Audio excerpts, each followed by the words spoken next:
मला बोलायची वेळ घालू नका. नरबळी दिलं आयुष्य वाढतं आयुष्य. हा बारकाय नाही काय तर पुस्तकाचं नाव फुट नको का. अगोदर तुम्ही काय करा माहितीये का. नाही काय माहितीये का या पुस्तकाचा कवा कवा कवा कवा कवा कवा आधीमधलं खडा येतो या रोज काही ना रोज आहे ना. हा रोज आला म्हणजे असं दाखवत नाही बुवा की आता आम्ही इशार आता मी काही इशारित नाही. बुवाच्या ह्या बुवाच्या 4 माळ्याच्या बिल्डिंग भरल्या त्यामुळे नाही भरू द्या. तसं ते एका रूम मध्ये जातो बरं का. अहो आता टावर भरू द्या तेवढं आमच्याकडे नाही. आता टावर असू द्या भरलेला. पण ह्याचा काहीच न वापर करता हा दोष असाच उभा राहिला का नाही. सांगितलं होतं पण आता आणखी त्याच्या पुढचं सांगतो. तुमच्या आयुष्यात का नाही तुम्ही ठरवा. तुम्हाला मी आता इथंच प्रश्न विचारणार. एक आध्यात्मिक विचारणार एक शास्त्राच्या पुराव्याविषयी विचारणार. तुमची कुठली पिढी उत्तर देणार का नाही ते सुद्धा सांगा. गेलो काय तुमच्यासारखी पद्धत माझी नाही तरी तुडवून हानी. आता मला विषयांतर करू नका. अगोदर त्यांच्या विषयाकडे वळू नका. त्यांनी जी तुमची काय उत्तरं दिली आता काही उत्तर दिली म्हणजे खरी कुठं कुठं गायची सिंगा मसीला बोवाने लावली आणि त्याच्यात एक शब्द खरा आहे का ते पहिलं उघडं हो द्या. करूया. आता बघा आत्ताच पेरायचं आत्ताच उगवायचं आत्ताच कापायचं आत्ताच निवडायचं. बोट नाही लावायचं बिन पाण्याविना शिजवायचं बिन अग्नीचं शिजवायचं. असं जेवण कुणी जेवलं आणि बनवून दिलं कुणी. हा प्रश्न त्यांना विचारला. या भाषेत त्यांना प्रश्न विचारला बरोबर. तिकडे ती काय गेली नाही. तुम्ही पण तुमचं 2 मिनिटाचा वेळ घालवू नका. दुसरा मुद्दा त्यांना विचारला होता खरूज आहे खरूज. खरूज हा म्हणजे बिना औषधाची खरूज खांदून करून नाही खरूज. आणि ह्यांच्यासारखी बिना औषधाची खाजून खरूज काढायची त्याला म्हणजे दासलट. ते पहिलं झालं कुणाला ते विचारलं. त्यांच्याकडे ते उत्तर आलं सोडून द्या विषय. त्यांना अजून ते झालंच नाही. आता जेव्हा होईल ना त्यावेळी उत्तर देतील.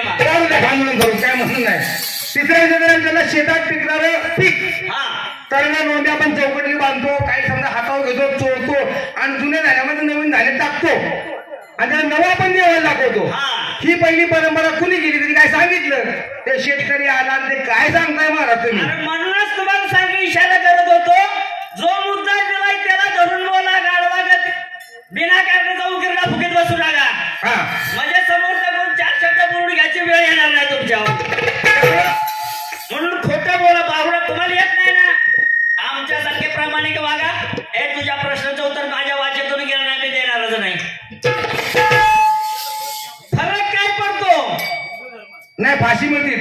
राहिला तुमचा हिंदू धर्माचा संस्थापक सांगितला.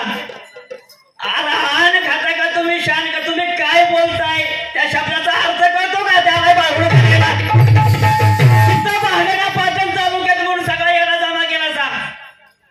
असू द्या हे सगळं पैसे तुमच्या दावणीत झुपलत का नाही तरी एक पण तण तुमच्या निघायचं नाही. जाऊ द्या प्रश्न उत्तर त्यांना काय जे सांगितलं 1-2 मुली सांगितलं ते आपल्याला काय पटलेलं नाही. तर तुम्ही पण जवळपास तुम्ही संदर्भ धरून संदर्भाने बाहेर तुम्ही बोलताय मला. एका अक्षरापर्यंत पण कुठल्याच विषयाच्या तुम्हाला जाता आलं नाही. हे नुसताच कोण आहे वाऱ्यान जाणारा तुमचा. आयुष्य वाढण्यासाठी बळी दिला होतो बळी. त्यांच्या विषयाकडे वळला तुम्ही. त्यांच्या विषयाकडे आपण बोलतो. बारकाईला ऐका पुस्तकाचं नाव सांगा म्हणाल ना. असं नाही उत्तर सांगायचं. ऐका ना पुस्तकाचं नाव पान नंबर सगळं काय असेल तर सांगा. सांगू सगळं. नाही तर पार्सल कुणी मोबाईल मध्ये पाठवलंय का. ग्रामसभेला पुस्तकाचं नाव फोडू का. कुणी चिठ्ठीत लिहून दिलंय का. नाही बोलायचं. पानं घेऊन यायचं आणि लोकांची दिशाभूल करायची असलं काय नको. जर सांगायचं तर पुराव्याने सांगायचं तर उत्तर सांगायचं नाही. मग पुस्तकाचं नाव फोडू म्हणताय आणि सगळे म्हणते सांगू नका. अहो झाकून ठेवायची गरज काय.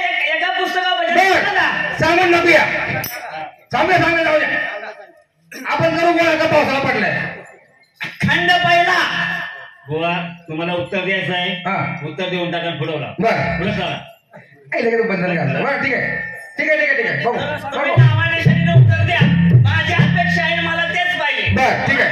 धन्यवाद धन्यवाद सांगून नका बनवलं चला हा सांगूया ठीक आहे नरबळी दिल्याने माणसाचं आयुष्य वाढतं या समजुतीने पूर्वी राजाचं नाव आहे का बघा बारकाईनं राजाचं नाव काय माहिती का जर्मन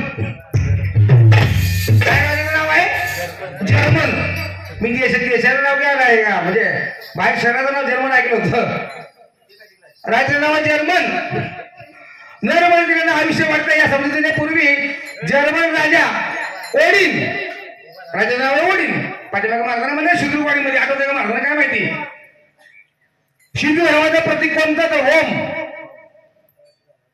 बौद्ध धर्माचं कोणतं ख्रिश्चन धर्माचं कोणतं वगैरे वगैरे संदर्भ महाराजांना विचारला होता त्या अनुषंगाने महाराजांना उत्तर द्यायचा आमच्या परिणामी प्रयत्न केला विठ्ठल पुराण त्यावेळी देखील 7-8 वर्षापूर्वीची गोष्ट आहे महाराज त्यावेळी मी उत्तर दिलं की आमचं उत्तर हे नाही मग उत्तर तुमचं काही सांगा त्यावेळी उत्तर सांगितलेलं एका धर्माच्या काहीतरी ओमेगा म्हणलं ओमेगा आम्ही का ओमेगा काहीतरी म्हणलं समोर शिवडी हांगून तुम्ही सकाळची वेळ झाली त्यांना आठवलं का बघा आणि त्यांना विचारलं की याचा अर्थ काय बाबा ते म्हणते त्याचा अर्थ सांगा तुम्ही लोकांना काहीतरी ओमेगाचा अर्थ काय आमीनचा अर्थ काय लोकांना अर्थ माहित पाहिजे ना काय ते तुम्हाला काय घेण्याला पडले अहो तसं नाही मला सांगावं लागतं लोकांना कळलं पाहिजे का नको म्हणजे एकेकानं अखंड भारत नव्हे जग पूर्वार्ध उत्तरार्ध गोवार्ध सर्व फिरून अभ्यास करून त्याबद्दल पुस्तक बनवलंय मला मान्य आहे त्या पुस्तकाला मी नाकारणार नाही परंतु कमीत कमी प्रश्न आपण विचारतोय